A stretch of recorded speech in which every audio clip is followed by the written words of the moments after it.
Buenos días, hermanos, a todos y a todas en esta mañana.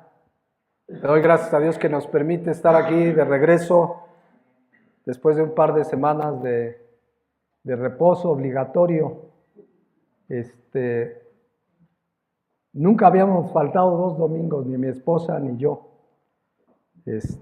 Pero bueno, fue la indicación médica. Y pues damos gracias a Dios que podemos estar de vuelta. Damos gracias al hermano Arturo que estuvo compartiendo la palabra estos 2 domingos. Y gracias a todos por sus oraciones. Y pues vamos a lo que estamos en esta mañana. Vamos a la palabra de Dios. ¿Ya vieron el título? ¿Cómo se llama el título? Pecado de muerte. A lo mejor algunos ya están cansados de tanto pecado, que hablamos de tanto del pecado, pero es necesario. Yo creo, si Dios no tiene otra cosa, que quizás el domingo terminemos ya, el próximo domingo, y ya verán con qué tema. Pero bueno, hoy vamos a ver qué es el pecado de muerte. ¿Será un solo pecado? ¿Cuál es ese pecado? ¿Serán varios pecados? ¿Habrá para el cristiano un pecado de muerte? Porque yo no sé, los que fueron católicos, yo fui católico y la Iglesia Católica enseñaba que había pecados veniales y pecados mortales. ¿Tendrá razón, a la luz de lo que hoy vamos a ver, la Iglesia Católica que decía que hay pecados veniales y pecados mortales? Miren, les voy a leer lo que la Iglesia Católica dice que son pecados veniales y mortales. Y les voy a leer lo que dice literalmente sus textos, porque es un texto, es una exhortación apostólica, le llaman, que emitió Juan Pablo II. O sea, no está en la Biblia, dice así, fíjense, dice, Juan Pablo II, no la Biblia, en la exhortación apostólica Reconciliación y Penitencia, expone los fundamentos bíblicos y doctrinales de distinción entre pecados mortales que llevan a la muerte, pues quienes persisten en ellos no poseerán el reino de Dios, y pecados veniales, leves o cotidianos, que ofenden a Dios, pero no cortan la relación de amistad con Él. El pecado mortal, según la Iglesia Católica, es una ofensa a Dios tan terrible y trae consigo unas consecuencias tan espantosas que no puede producirse sin que se den estas 3 condiciones: materia grave, o al menos apreciada subjetivamente como tal, plena advertencia, es decir, conocimiento suficiente de la malicia del acto y consentimiento de la voluntad. Un solo acto, si reúne tales condiciones, puede verdaderamente separar de Dios, es decir, puede causar la muerte eterna. Bueno, eso es lo que dice la Iglesia Católica. Entonces dividía, y entonces uno decía, este fue un pecado venial, no pasa nada. No, ese es pecado mortal. Pero vamos a ver qué es lo que dice la Biblia. Debo decirles que sí es un tema difícil de entender, luego más difícil de explicar, pero es necesario entrarle a estos temas. Porque a veces uno como pastor tiene no sé, como la idea, a ver, y si mejor no toco este tema, pues ¿quién va a saber qué iba a predicar? No lo toco, nadie supo, nadie sabe, pero dice Hechos 20:27, decía Pablo, que él no había rehuido darles ¿qué? Todo el consejo de Dios. O sea, hay temas que de verdad a mí como pastor, y alguna vez he platicado con pastores, que quisiéramos mejor no tocar, a ver, mejor para no causar polémica o algo ahí pero hay que tocarlo, aunque sea difícil de entender. Pedro decía que hay temas difíciles de entender, pero el Espíritu Santo es el que nos va a dar el entendimiento. Amén. Entonces, les voy a resumir qué es el pecado de muerte, pero lo vamos a desarrollar. Y el pecado de muerte en realidad es una condición espiritual en que una persona está, de la cual ya no hay para dónde hacerse. O sea, la persona que está en esa condición espiritual, ni orar por ellos.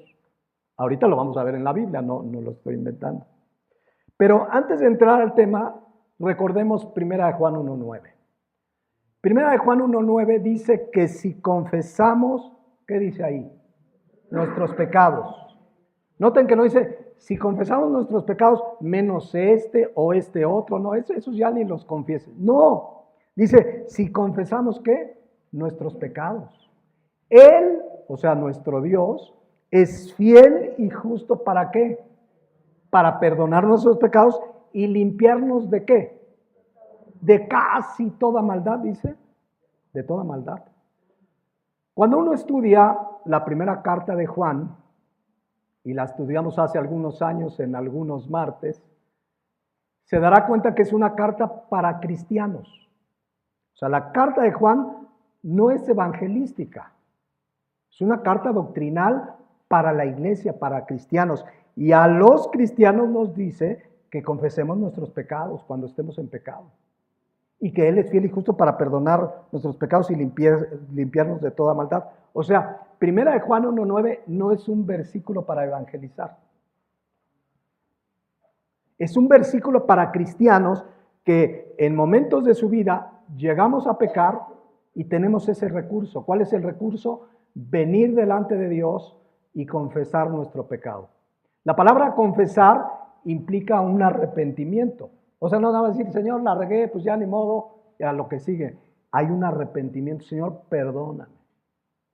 ¿Y el Señor me perdona porque me lo merezco? ¿Porque soy muy bueno? No, porque Cristo derramó su sangre. Ahí sí podemos decir con toda claridad, la sangre de Cristo tiene poder para limpiar nuestros pecados. El poder de la sangre de Cristo sigue vigente para limpiarnos de nuestros pecados. Entonces, como cristianos, ya lo estudiamos, 1 Juan 1:8, un versículo antes, dice a los cristianos, fíjense lo que nos dice a los cristianos, si tú dices que no tienes pecado, ¿qué está pasando contigo? Te estás engañando a ti mismo y la verdad no está en ti ni en mí. Cualquier cristiano que diga, no, yo ya no peco, yo ya estoy del otro lado, se está engañando. Sí pecamos, no practicamos el pecado, pero sí pecamos. Entonces, pero cuando llegamos a pecar, regreso a 1 Juan 1:9, pues tenemos ese recurso maravilloso. Confesarle a Dios mi pecado, arrepentido, y Él me perdona. Amén. Dice el Salmo 103:3 que corre la misma verdad. Él es quien perdona casi todas tus iniquidades. ¿Así dice? Porque de pronto uno diría, bueno, pero excepto el pecado de muerte, hay un pecado que ese ya no tiene solución. Él es quien perdona todas tus iniquidades. De hecho, 1 Juan 2:1 lo hemos estudiado, dice Juan, hijitos míos, estas cosas les escribo. ¿Para qué está la palabra de Dios? Para que no pequemos. Y si alguno hubiere pecado, tenemos ¿qué? Un abogado para con el Padre. Es Jesucristo. ¿Quiénes tenemos ese abogado? ¿La gente sin Cristo? No, el cristiano. La gente sin Cristo necesita arrepentirse, venir a Cristo arrepentido, creer en Jesús y a partir de ahí tendrá su abogado, que es Jesucristo.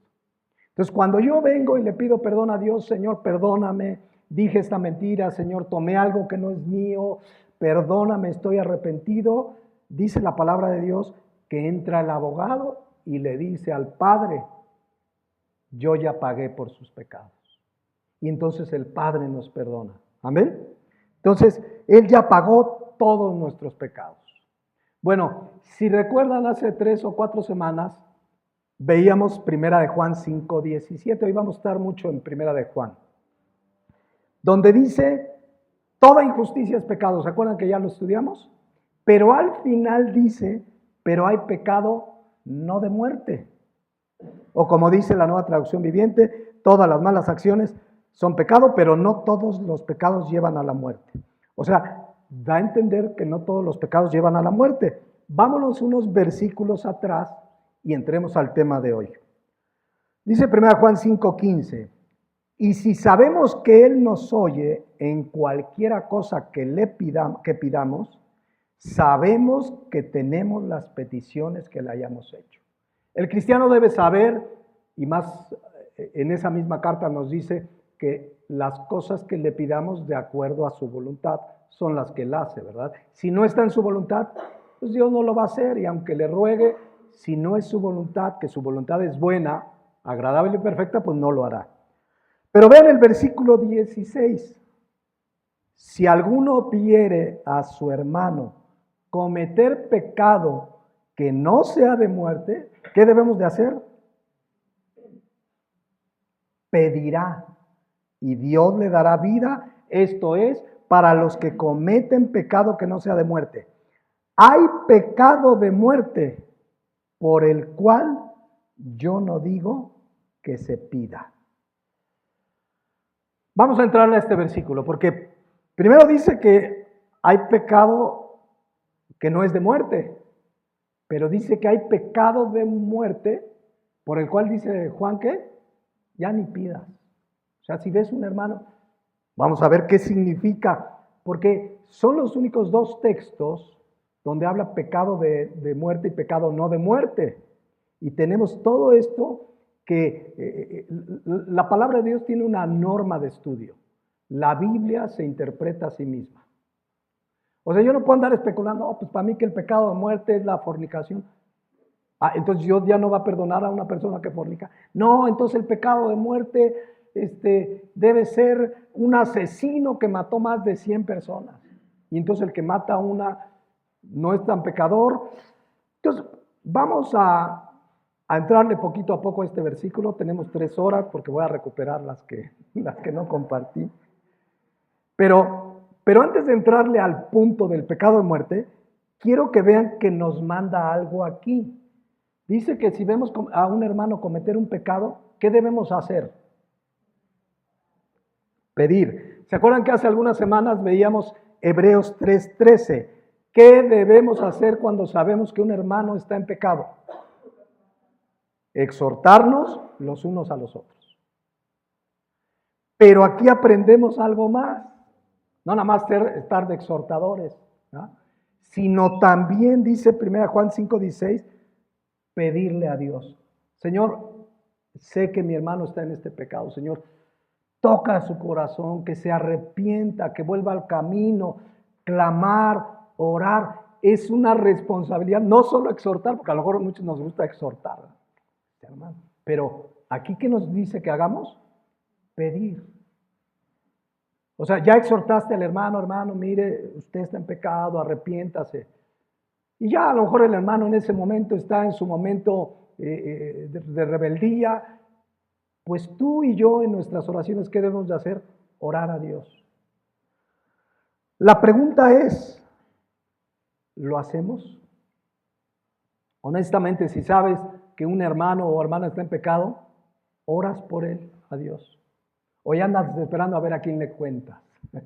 ¿Sí o no? Luego hay y vi a fulanito, no sabes, traía un cigarro en la mano.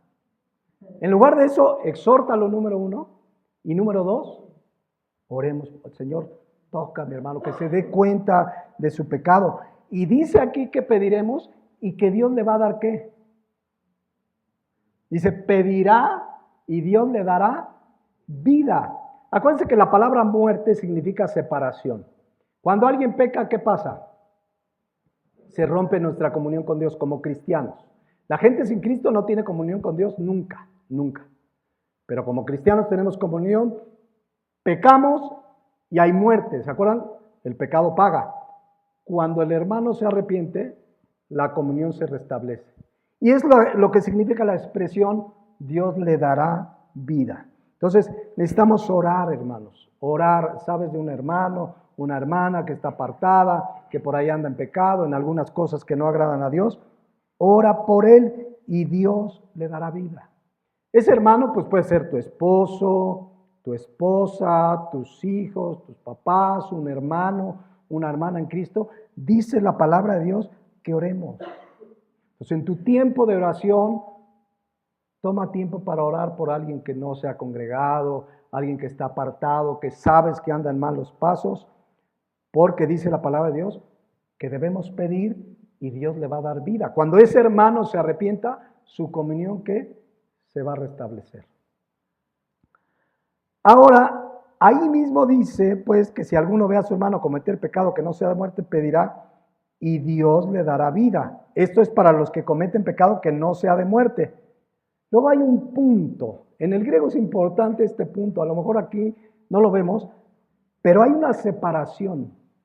Dice, hay pecado de muerte, por el cual yo no digo que se pida. Insisto, ¿será que tenía razón la Iglesia Católica entonces cuando decía que hay pecados mortales y pecados veniales? Eso es lo que vamos a ver ahorita, porque de entrada, fíjense, de entrada, y ya entraremos a un tema, si terminamos en 8 días, quiero reforzar un tema que compartimos hace unos 10 años, que se llama la seguridad de nuestra salvación. Una persona que ha nacido de nuevo tiene vida eterna. A la luz de la Biblia, no pierde su salvación jamás.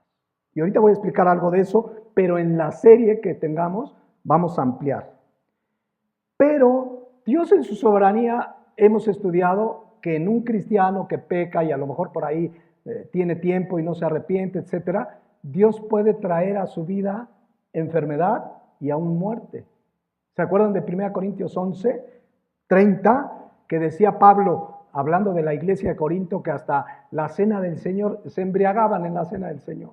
¿Cómo anda? O sea, en lugar de estar dando gracias, recordando la muerte del Señor, su resurrección, hasta que Él venga, hasta se embriagaban. Y dice Pablo, por lo cual hay muchos enfermos y debilitados entre vosotros, y muchos que duermen. Eso duermen, en el griego es, han muerto.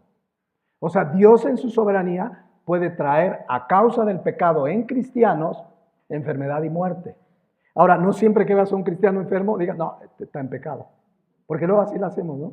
O murió joven, no, es que seguramente andaba mal. Tengamos cuidado de no juzgar a los demás. Pero si nuestra vida, a ver, Señor, esta enfermedad será una consecuencia de que me contagiaron, será que tú lo permites porque estás trayendo a mi vida disciplina, etcétera, etcétera.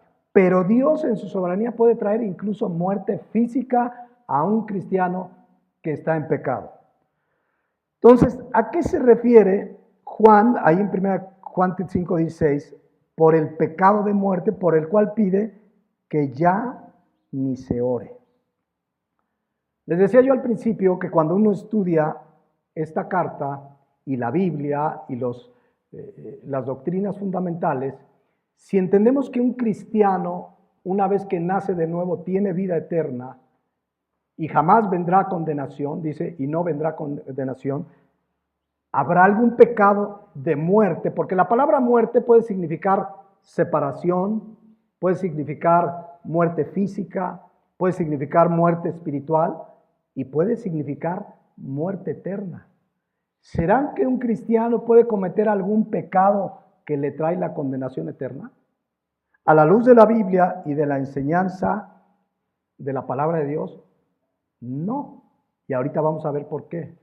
Pero ¿quién será una persona que vive en pecado de muerte? Finalmente es una persona que vive en una condición espiritual que lo mantiene en el pecado y que con su vida niega a Cristo. Vuelvo a decirlo. El pecado de muerte es una condición espiritual en una persona que ha conocido del Evangelio, ojo, aquí esto es importante porque finalmente la gente sin Cristo está condenada. Amén. Pero aquí habla, y ahorita lo vamos a ver, de personas que han conocido el Evangelio, que están dentro de las iglesias inclusive, pero que mantienen una condición espiritual de pecado y con su vida están negando a Cristo. La Biblia les llama, ¿sabe cómo les llama a ellos? Anticristos. No anticristo, no el anticristo como ese personaje que se va a manifestar seguramente en los próximos meses o años y que finalmente está profetizado antes de la venida de Cristo. No, anticristos. Vamos a leerlo en 1 Juan 2:18. Hijitos, ya es el último tiempo. Aquí cuando dice ya es el último tiempo, no es que Juan decía ya ahora sí, ya Cristo viene en un mes, en 2 meses, ahora sí, en septiembre del próximo año. No, último tiempo habla de la última era de la humanidad. Desde que Cristo ascendió hasta que Cristo venga, es el último tiempo. Ahora, ahorita estamos al final de los tiempos, ya estamos al final del último tiempo. Amén. Según vosotros oíste que el anticristo viene, pero escuchen, así ahora han surgido muchos ¿qué? Anticristos. Por esto conocemos que es el último tiempo. ¿Han surgido qué? Anticristos. ¿Saben qué significa la palabra anticristo? En contra de Cristo. ¿Quiénes son los anticristos? Nuevamente, no tenemos que inventarlo. Oye, no, pues yo creo que no lo inventemos. Lo dice el siguiente versículo, el 19. Salieron de nosotros. Está hablando de los anticristos. Salieron de nosotros, pero no eran de nosotros, porque si hubiesen sido de nosotros, habrían permanecido con nosotros. Pero salieron para que se manifestase que no todos son de nosotros. A ver, ¿ya vieron quiénes son los anticristos? Son personas, insisto, la gente sin Cristo, pues sí, está en contra de Dios, de Cristo, del Evangelio. Pero aquí habla de un grupo de personas específicas que salieron de una iglesia, que se dijeron cristianos, que decían yo soy cristiano, yo hice una oración, yo la repetí hasta 20 veces, yo prediqué, yo serví en una iglesia, yo hasta di para las sillas y yo di para el templo. Salieron de nosotros, pero no eran de nosotros. Anticristos. Anticristos. O sea, son personas que llevaron una vida aparentemente cristiana, estuvieron en una iglesia, pero en un momento de su vida se apartaron para no volver más. Salieron de nosotros. Estaban ahí, en una iglesia, pero no eran de nosotros, porque si hubieran sido de nosotros, hubieran ¿qué? Permanecido con nosotros. Ahora nos dice Juan, pero vosotros, el verdadero cristiano, tiene la unción del Santo, es decir, el Espíritu Santo que mora en nosotros. Acuérdense que cuando nos convertimos, fuimos sellados con el Espíritu Santo de la promesa. ¿Habrá algo que borre ese sello? Ya lo estudiaremos en la seguridad de la salvación. Y conocéis todas las cosas. No les he escrito como si ignoraseis la verdad, sino porque la conocéis y porque ninguna mentira procede de la verdad. Versículo 22. ¿Quién es el mentiroso? Sino el que niega que Jesús es el Cristo. Este es, ¿qué dice ahí? Anticristo. Cualquier persona que niega que Jesús es el Cristo, que niega a Dios, que niega al Cristo, al Dios de la Biblia. El que confiesa al Hijo, el que es el anticristo, el que niega al Padre y al Hijo, o sea, niega a Dios, niega al Hijo. Todo aquel que niega al Hijo tampoco tiene al Padre, el que confiesa al Hijo también tiene al Padre. O sea, este pasaje habla de que anticristo es el que niega a Dios y niega a Jesucristo. Ahora, ya vimos que anticristos son personas que estaban en la iglesia, que salieron de nosotros, pero no eran de nosotros. Pero dice aquí también que niegan a Dios y que niegan a Jesucristo. La pregunta es, porque a lo mejor uno se imagina, entonces anticristo es el que niega a Dios y niega a Cristo, es una persona que se para y dice, Dios no existe, Cristo no fue Dios, Cristo es una fábula. Bueno, sí son anticristos, pero no es la única manera de negar a Dios y de negar a Cristo. ¿Lo sabían? Porque aquí está hablando de personas que estaban en una iglesia y que salieron. Es lo que Tito 1:16 dijo de la siguiente manera. Fíjense, profesan conocer a Dios, pero con sus hechos lo niegan. ¿A quién niegan? A Dios. ¿Quién es anticristo? El que niega a Dios y niega al Hijo. Entonces, hay personas que dicen que son cristianas, que aman a Dios, que Cristo es el Salvador, dicen y dicen muchas cosas que coinciden con la palabra, pero con su vida, ¿qué hacen? Lo niegan. ¿Qué son? Anticristos. O sea, insisto, estamos hablando de personas con conocimiento del Evangelio. Porque la gente sin Cristo, pues claro que niega a Dios, claro que está condenada, a no ser que se arrepienta, pero aquí está hablando de gente que tuvo el conocimiento, que profesan conocer a Dios. ¿Cuántas veces hemos conocido personas que se dicen cristianas, que se dicen que aman a Cristo, que hablan de Cristo? Insisto, que pueden predicar, pueden ser pastores, lo profesan, publican que Dios es el Salvador, que Jesucristo es el Salvador, pero con su vida diaria lo niegan. Entonces, no solo se puede negar a Cristo y a Dios verbalmente, porque alguien dice, no, sí, hay dos sectas muy conocidas que niegan la deidad de Cristo. ¿Cuáles son? Mormones y testigos. Y por supuesto son anticristos, no hay duda. Abiertamente declaran, no, es que Cristo no es Dios, porque es más, los mormones dicen que Satanás y Cristo son hermanos, el bueno y el malo, ¿no? A grandes rasgos, ¿no? Traen ahí sus rollos. Pero son anticristos, pero también son anticristos, o niegan a Dios, o niegan a Cristo, muchos que profesan que son cristianos, pero que con su vida diaria niegan a Dios. Entonces, ahí hay personas que conocen el Evangelio y niegan a Cristo. Están en una vida de pecado, están en pecado de muerte, están condenados porque además de que el pecado, la paga del pecado es muerte, han conocido el Evangelio y con su vida niegan a Dios. Son anticristos. Cualquiera que niega a Dios, por supuesto, como los de las sectas, ¿no? Por cierto, ¿qué debemos hacer con los que niegan a Cristo? Por ejemplo, estas sectas, mormones, testigos de Jehová. Vean 1 Juan 2:10, todo está ahí en 1 Juan, ¿eh? Si alguno viene a vosotros y no trae esta doctrina, ¿qué dice ahí?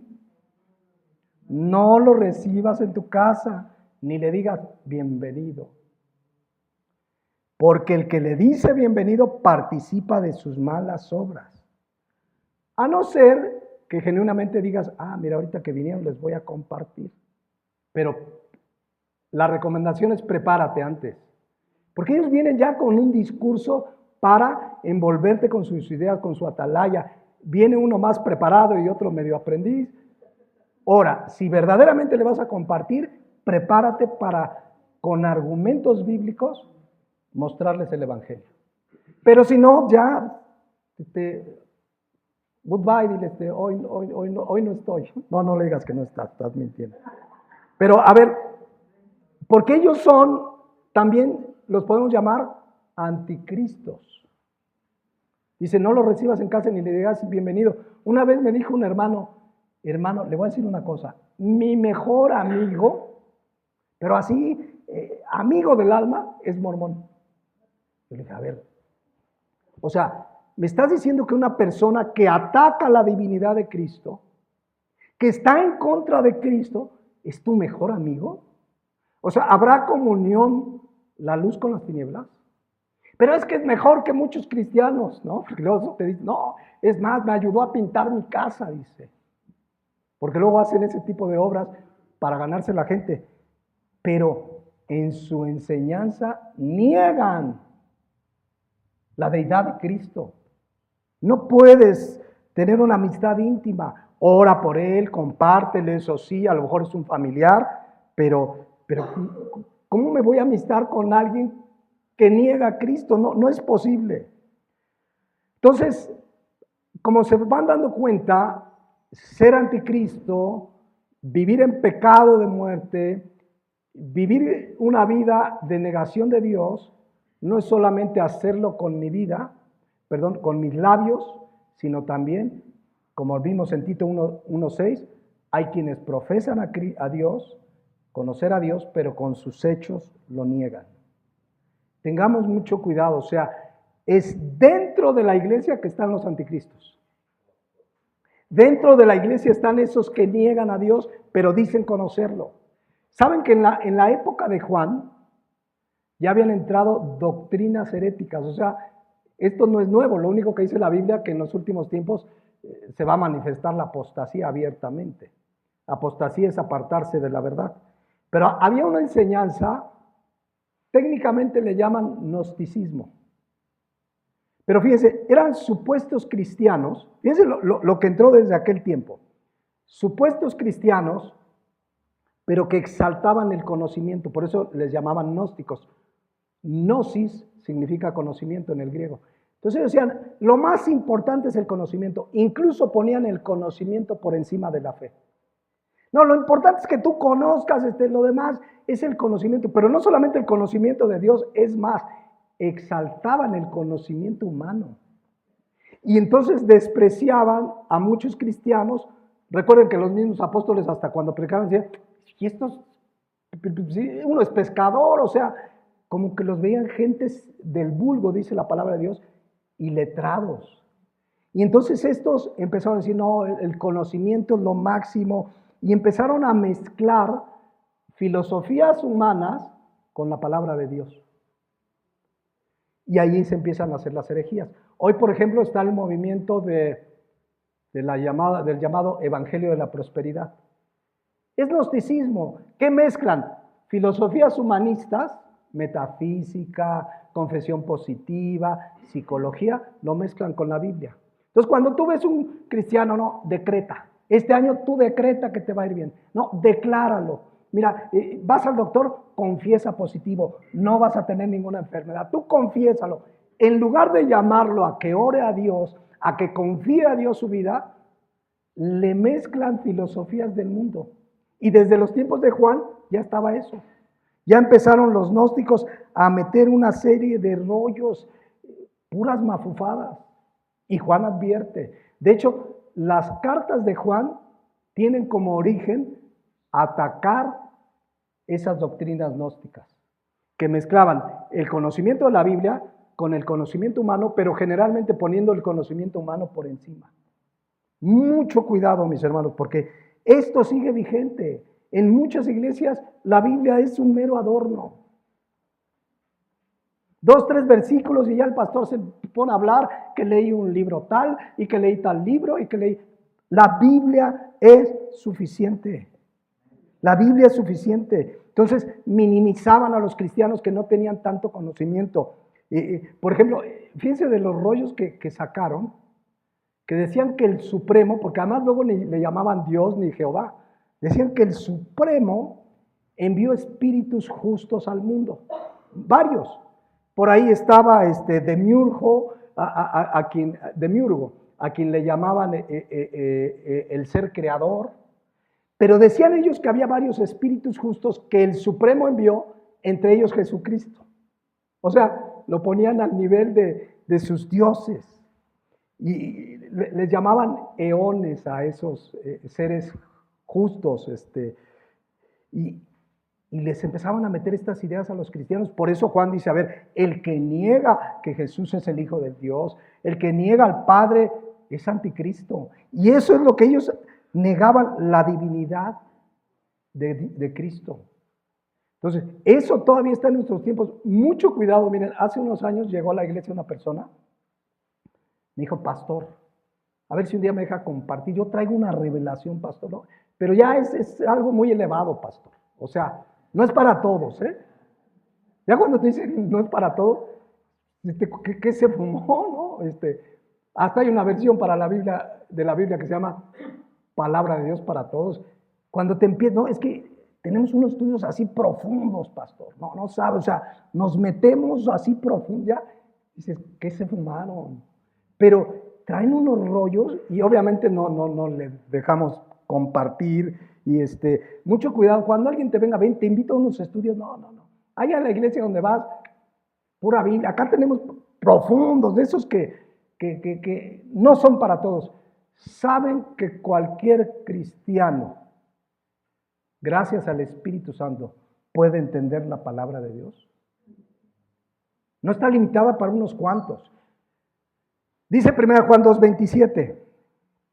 Aquí se refiere al Espíritu Santo, la presencia del Espíritu Santo en nosotros. Dice, pero la unción que vosotros recibiste de Él, ¿qué dice ahí? Permanece en nosotros y no tienes necesidad de que nadie te enseñe.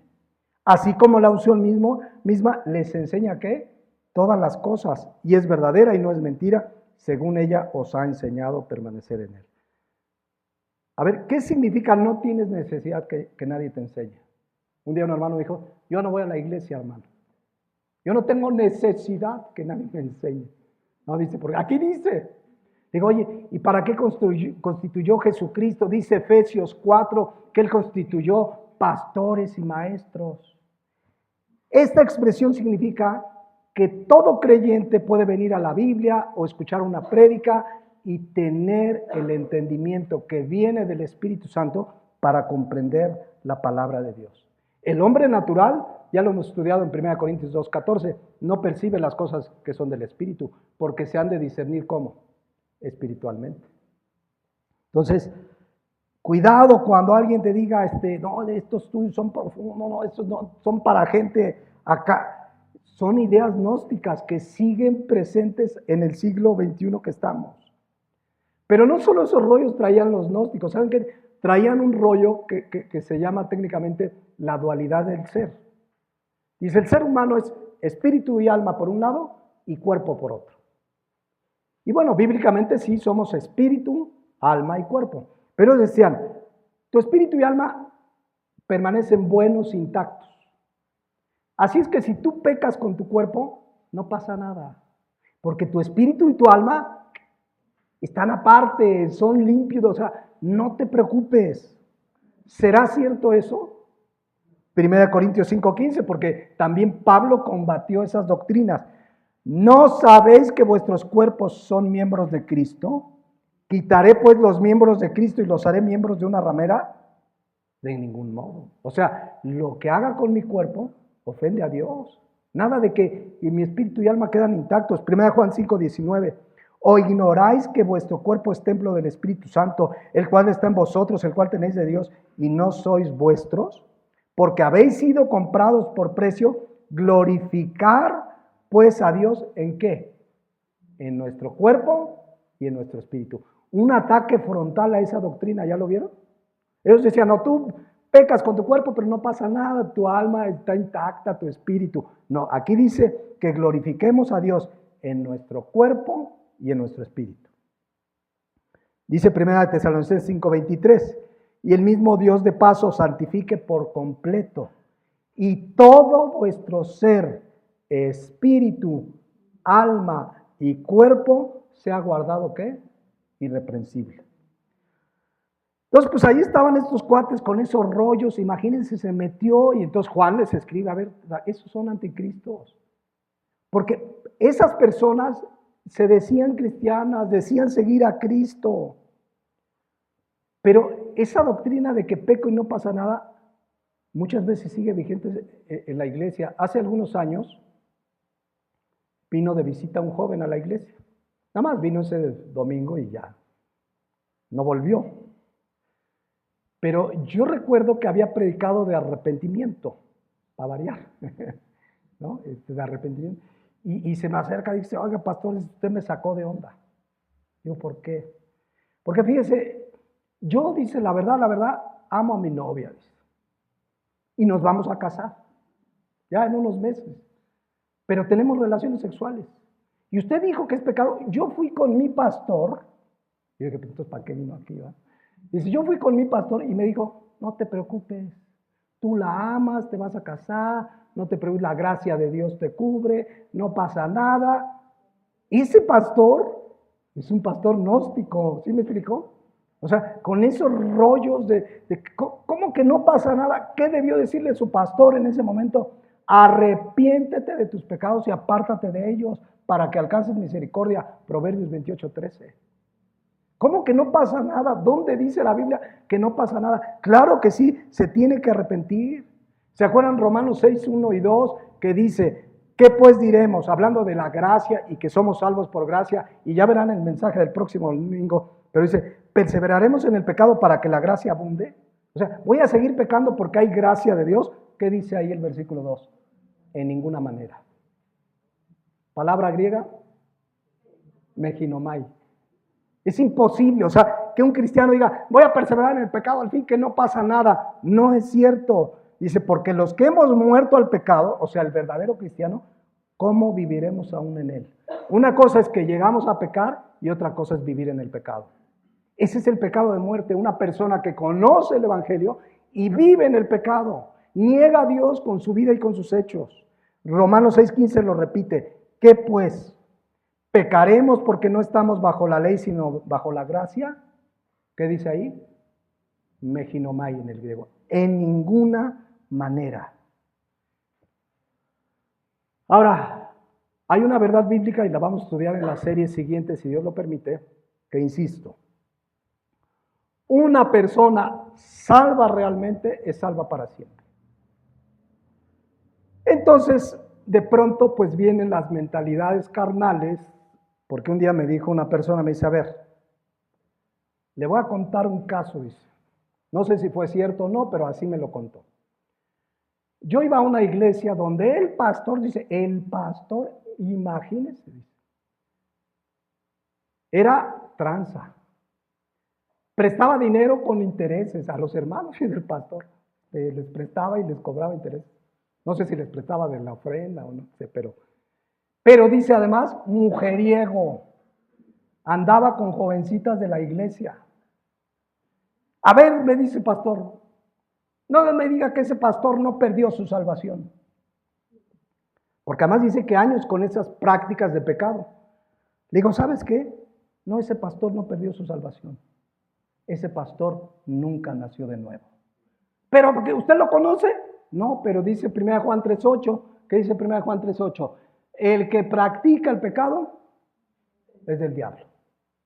Y ese pastor practicaba varios pecados, prestamista, agiotista, tranza, adúltero. No nació de nuevo, no es que perdió su salvación, es ahí donde muchos se pierden. A ver, pero ¿la pierdo o no la pierdo? A ver, si practica el pecado, ahí está, lo dice la Biblia. Lo estudiamos en 1 Corintios 6, 9 y 10, ¿se acuerdan? Que dice la palabra de Dios, ¿no sabéis que los injustos no heredan el reino de Dios? No erréis ni los adúlteros, ni los idólatras, ni los fornicarios, ni los afeminados, ni los que se echan con varones, ni los ladrones, ni los avarados, ni los borrachos, ni los maldicientes, ni los estafadores heredarán el reino de Dios. Lo estudiamos con las obras de la carne, Gálatas 5, 19 al 21. Manifiestas son las obras de la carne, que son adulterio, fornicación, inmundicia, lascivia, idolatría, hechicerías, enemistades, pleitos, iras, celos y disensiones, contiendas, herejías, envidias, homicidios, borracheras, cosas semejantes a esto, acerca de las cuales os amonesto, como ya lo he dicho antes, que los que practican tales cosas no heredarán el reino de Dios. Entonces, si hay gente en la iglesia que practica esas cosas, no va a heredar el reino de Dios. Es la gente que a la luz de la Biblia está en pecado de muerte. Es decir, ya voluntariamente, después de tener el conocimiento de la palabra de Dios, sigue en pecado. No va a heredar el reino de Dios. Está en pecado de muerte. Está en pecado de muerte. Dice Gálatas 1:16, un poquito más adelante, Dani, por favor. Cómo mucha gente se deja guiar por estas doctrinas que los van apartando del evangelio, de la santidad, que no se habla. Hay iglesias que del pecado no lo tocan. Un día dijo un cantante muy famoso, que ya cumplió 30 años o 35 de estar cantando por aquí y por allá. Dice, yo en mi iglesia, porque fue pastor de una iglesia en Estados Unidos, yo no les hablo del infierno, dice, porque la gente se asusta. Órale, o sea, la Biblia habla más veces del infierno que del cielo. En cantidad, no quiere decir que sea más importante uno que otro, pero a eso vino Cristo, a rescatarnos de una condenación eterna. ¿Cómo no le voy a hablar a la gente para que no se asuste? Es como si digo, ya no voy a hablar del pecado para que, a lo mejor por eso ya vienen pocos. Pues aunque viniera uno, pues ni modo que adecúe el mensaje al gusto del cliente, ¿no? ¿Se acuerdan de las iglesias tipo Walmart? Al cliente lo que pida, ¿eh? Tú vas al Walmart y le dices, oiga, aquí decía oferta. No, respétasela. Bueno, a mí me ha pasado, no sé, hay unos que no los quieren respetar. Pero aquí tenemos que predicar la palabra. Pablo estaba preocupadísimo porque los Gálatas, fíjense lo que pasó con los Gálatas, Gálatas 1:6. Estoy maravillado de que tan pronto se hayan alejado del que los llamó por la gracia de Cristo para seguir un evangelio diferente. No es que haya otro, o sea, no hay otro evangelio, ¿verdad? Pero hay algunos que los perturban y quieren pervertir el evangelio de Cristo. Entonces, hoy la iglesia está llena de mezclas. Palabra de Dios con filosofías del mundo, por eso hay iglesias que ya aceptan la homosexualidad. Cada vez más iglesias, vean las noticias, en Estados Unidos, en España, cada vez más iglesias aceptan la homosexualidad como normal. Ya están aceptando filosofías del mundo mezcladas con la palabra de Dios. Hay supuestos creyentes que dicen, no, yo sí creo la palabra de Dios, hermano, y sí es la palabra de Dios, pero eso de Adán y Eva, o sea, como metáfora está bonita, ¿no? Que el del polvo lo creó y sopló. No, venimos del chango, hermano. Así te dice. Entonces, ¿qué onda? Hay otra que es la teoría del Big Bang. Fíjense lo que la gente cree, y hay creyentes que lo creen. Dice, lo escribí aquí porque no me lo sé de memoria. Dice que hace unos 13.800 millones de años, ¿quién se los contó? O sea, yo no me acuerdo ni hace 10 años. El universo se originó a partir de una singularidad, un punto infinitamente pequeño, denso y caliente, que se expandió y enfrió rápidamente. Y de ahí viene, se creó todo. O sí que de cuál se fumaron. O sea, qué rollos. El creyente dice, 2 Timoteo 3:16, que toda la escritura es inspirada por Dios. Que Dios creó los cielos y la tierra en 6 días. Así fue. Él puso orden donde había desorden. Y digo, hágase la luz. Así dice la palabra de Dios. Así es. Y lo creemos. ¿A poco estuviste ahí? Pues no, pero es la palabra de Dios que es viva y eficaz. Amén. Y así fue, y tiene más sustento científico lo que narra la Biblia que esos rollos de que un pequeño ahí, punto negro y que se expandió y el calor, y, en fin, la palabra de Dios es el único libro que nos puede decir de dónde venimos. Hay gente que dice, ¿de dónde vengo? No, yo reencarné. En mi pasado yo fui una princesa. Yo fui rey. Y si me porto bien, y si no, a lo mejor hasta cucaracha puede ser. Pero no, aquí dice de dónde venimos. La Biblia nos dice quiénes somos. Somos una creación de Dios. Y podemos ser hijos de Dios los que recibimos a Cristo arrepentidos de nuestros pecados. Pero también dice la Biblia hacia dónde vamos. Y no hay más que 2 destinos. La eternidad con Cristo o la condenación eterna en el infierno. No hay de otra. Hay gente que cree que va a estar en el limbo, hay gente que cree que ya se acabó todo, hay gente que cree que va a haber unas pachangas allá en el infierno que es lo mejor. No hay más que de 2. Entonces, cuidado, un hermano un día de veras me dijo que sí creo en Cristo, creo en la vida eterna, pero también en la reencarnación. O sea, ¿cómo? Pero es por esta enseñanza gnóstica que no tienen a la palabra de Dios como su única norma de fe y conducta. Es que leo mucho, está bien, si lees mucho, ora a Dios antes de leer, pero la palabra de Dios debe ser tu alimento fundamental. Entonces, eso es lo que combate Juan en esta carta de los anticristos, del pecado de muerte. Dice 1 Juan 2:22, ¿quién es el mentiroso? El que niega que Jesús es el Cristo. Este es el anticristo, el que niega al Padre y al Hijo. Todo el que niega al Hijo tampoco tiene al Padre. El que confiesa al Hijo también tiene al Padre. Y luego 1 Juan 5:16, si alguno ve a su hermano cometer pecado que no sea de muerte, pedirá y Dios le dará vida. Esto es para los que cometen pecado que no sea de muerte. Pero inmediatamente les decía, viene el punto. Hay pecado de muerte. Y si el pecado de muerte es algo que te lleva a la condenación, no puede ser en la vida de un cristiano. El asunto es que hay mucha gente, de verdad, mucha gente en las iglesias cristianas que tiene una salvación, entre comillas, intelectual. Dicen que creen, dicen, no, es más, dice, pastor, qué buen mensaje se echó usted. Me encantó el mensaje, pastor. Pero siguen viviendo igual.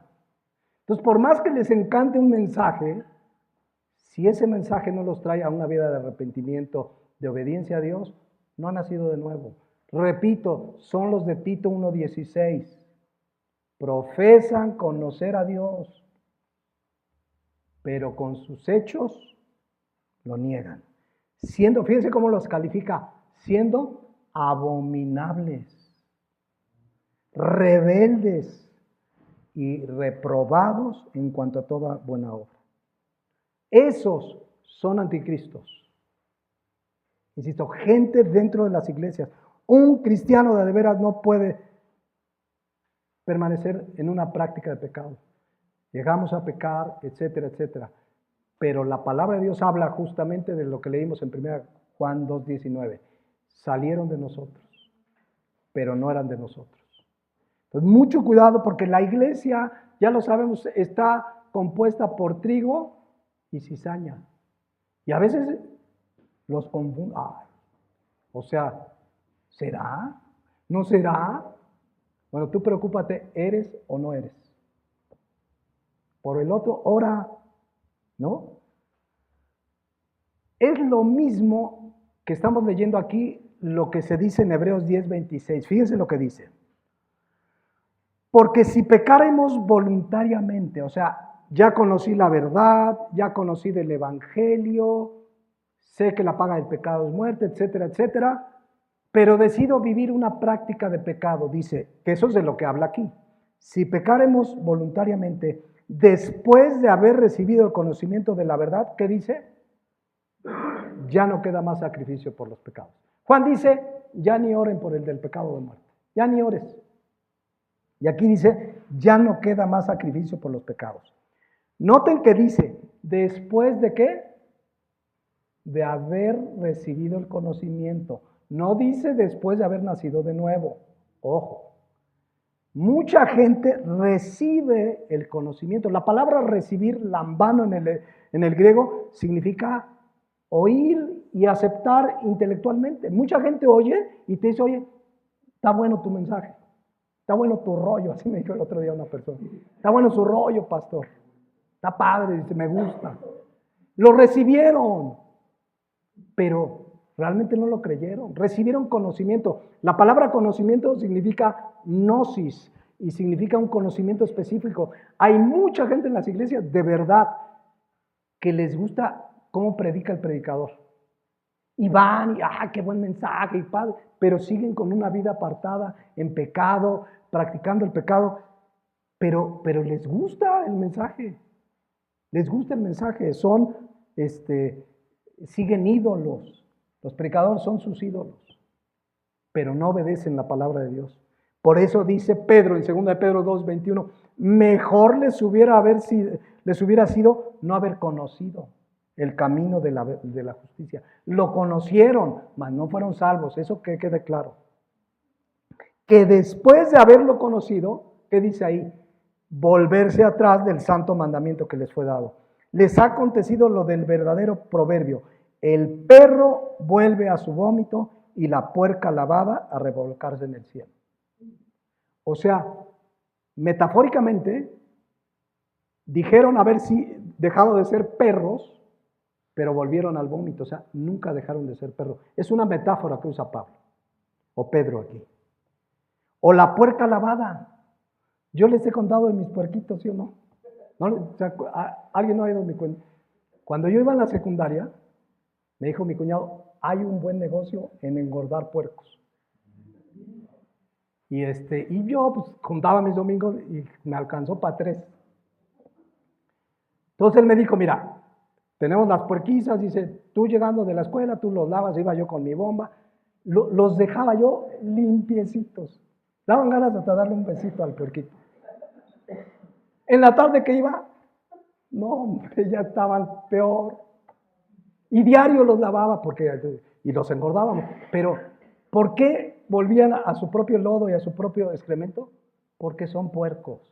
¿Qué necesitaría pasar para que mis puerquitos ya no se revolcaran? Pues dejar de ser puercos. Hoy hay una moda que los tienen como mascotas. Pero tú suéltalos en el lodo. Hay artistas muy famosas, traen sus puerquitos, les ponen sus... Pero suéltalos en un lodazal y se van a revolcar. Así hay mucha gente, conoció el camino de la justicia, pero nunca nacieron de nuevo.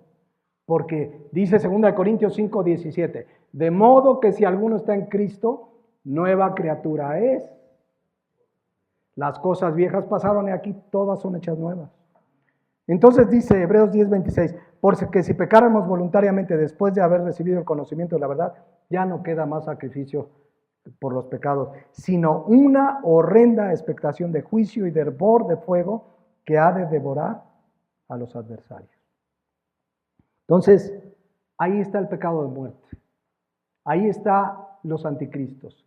Han conocido la verdad, han conocido el evangelio, han a lo mejor hasta servido en una iglesia, a lo mejor predicado, pero están en pecado de muerte, es decir, después de haber recibido el conocimiento de la justicia, se volvieron a su vida de pecado. Y por eso dice Juan, 1 Juan 5:16, si tú ves a tu hermano cometer pecado no de muerte, o sea, es una expresión en el griego, pues como cristiano va a pecar, ora por él. Hay pecado de muerte, por el cual yo no digo que se pida. ¿Por qué habla Juan de pecado de muerte si le está escribiendo a cristianos? Porque ya hizo la advertencia, que hay unos que salieron de nosotros, pero no eran de nosotros. Es una alerta. Hermanos, si alguien que me escuche en esta mañana dice que hizo una oración hace 10 años, 20 años y que recibió a Cristo y sigue practicando el pecado, o sigue en adulterio, o sigue de mentiroso, o cualquier práctica de las obras de la carne, es momento de que verdaderamente te arrepientas para que nazcas de nuevo. Porque solamente cuando somos nuevas criaturas es cuando tenemos de parte de Dios la gracia para vencer el pecado. Porque el que quiere revolcarse, dice Romanos 1:24, por lo cual, aquí habla de los que ya conocieron de Dios y deciden vivir su vida, dice, por lo cual Dios los entregó a la inmundicia. O sea, ¿quieres seguir revolcándote? Órale, revuélcate. Y llegan a estar peor que antes de que dijeron que se convirtieron en las concupiscencias de sus corazones, de modo que deshonraron a sus propios cuerpos. Déjenme terminar con esto, porque alguien me puede decir, pastor, es que si hay pecados que de verdad no hay manera de evitarlos. Eventualmente llegamos a pecar, pero practicar el pecado no. Quiero que vean lo que dice 1 Juan 5:1 en adelante. Con esto vamos a concluir el pecado de muerte. Dice, todo aquel que cree que Jesús es el Cristo es nacido de Dios. Y todo aquel que ama al que lo engendró, ama también al que ha sido engendrado por él. En esto conocemos que amamos a los hijos de Dios cuando amamos a Dios y guardamos sus mandamientos. Pues este es el amor, que guardemos sus mandamientos, y sus mandamientos no son gravosos. Pero vean los siguientes 2 versículos. Porque la mayoría, así dice, casi todos, un gran número, así dice, no. Todo lo que es nacido de Dios vence al mundo. No algunos, no unos pocos, no. Todo el que es nacido de Dios vence al mundo. Y esta es la victoria que ha vencido al mundo. Nuestra fe en Cristo, nuestra fe en Él. Y dice el 5, nuevamente a manera de pregunta, ¿quién es el que vence al mundo sino el que cree que Jesús es el Hijo de Dios? Si tú y yo hemos nacido de nuevo, tenemos la victoria garantizada por la gracia de Dios. Vamos a batallar, algunos batallarán más porque les falta velar y orar, pero todo lo que es nacido de Dios vence al mundo. Hermano, es que yo este pecado no sabe, estoy batallando, más lo heredé de mis tatarabuelos. Porque ahí luego traigo la herencia No entienden que Cristo, cuando venimos a Cristo, nos hace libre del pecado. No, es que estoy cargando la herencia de mis antepasados. No. Si veniste a Cristo, todo lo que es nacido de Dios, vence. Y esta es la victoria que ha vencido al mundo, nuestra fe. No hay pretextos, mis hermanos, para no vivir una vida victoriosa. Si tú y yo hemos nacido de nuevo, tenemos la victoria en Cristo Jesús. Por eso el creyente no pudiera vivir una vida de práctica del pecado. No pudiera cometer el pecado de muerte. Porque el que practica el pecado es del diablo. Y el cristiano vence gracias a la obra de Jesucristo. Amén. Vamos a dejarle aquí y en 8 días terminamos. Les invito a que cerremos nuestros ojos y meditemos en las cosas que hemos visto hoy. Primero vimos que es importante que si tú y yo vemos a un hermano que ha cometido pecado, además de exhortarlo, dice la palabra de Dios, ora por él. ¿Tienes en mente hoy un hermano, una hermana que sabes que está apartado, está apartada, está en pecado? Quizás un hermano que no trata bien a su esposa, como dice la palabra, una hermana que no se sujeta, un amigo que no obedece a sus padres, un amigo, una hermana que no se sujeta a las autoridades, o en cualquier pecado, exhórtalo y ora por él. Olvídate de comunicarle a todo mundo que cachaste al hermano. Ora por él. Ora para que Dios le dé vida, es decir, para que restablezca su comunión con él. Ahora, como creyentes, ya lo vimos, sí pecamos. No practicamos el pecado, pero tenemos un recurso maravilloso. Si hoy estás en pecado, dice la palabra de Dios, que si confesamos nuestros pecados, Él es fiel y justo para perdonar nuestros pecados y limpiarnos de toda maldad. Demos gracias a Dios a la sangre de Cristo que tiene poder. Él es quien perdona todas nuestras iniquidades. Si hoy estás en pecado, mi hermano, mi hermana, arrepiéntete, pídele perdón a Dios, confiesa tu pecado. Pero si hay alguien que me escucha esta mañana y dices que tienes tantos meses, años de ser cristiano y practicas el pecado, sigues en adulterio, en fornicación, sigues practicando la avaricia, iras, disensiones, etcétera, etcétera, etcétera, es un buen tiempo que verdaderamente vengas a los pies de Cristo. Él vino para rescatarnos de esa vana manera de vivir. El que viene a Cristo vence al mundo. Quizás en esta mañana te estés dando cuenta que no has nacido de nuevo. Porque el que ha creído en Cristo, nueva criatura es. Las cosas viejas pasaron y ahora por fe tenemos la victoria para vencer siempre como hijos de Dios. Así es que quizás lo que tienes que hacer esta mañana es arrepentirte de tus pecados y poner verdaderamente tu fe en Jesucristo. Créelo a partir de este día. Él será tu Padre Celestial. Jesucristo será tu abogado. Y cuando eventualmente llegues a pecar, Él te va a limpiar. Pongámonos de pie.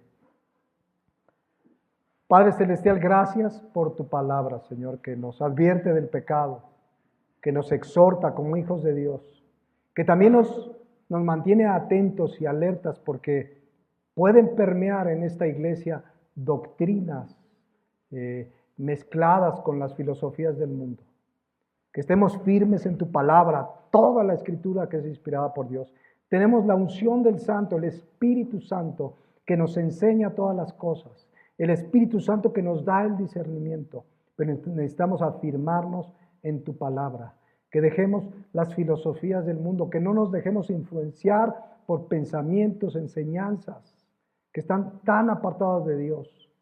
Jóvenes que están estudiando la preparatoria, la universidad, desde la secundaria, bueno, cualquier nivel.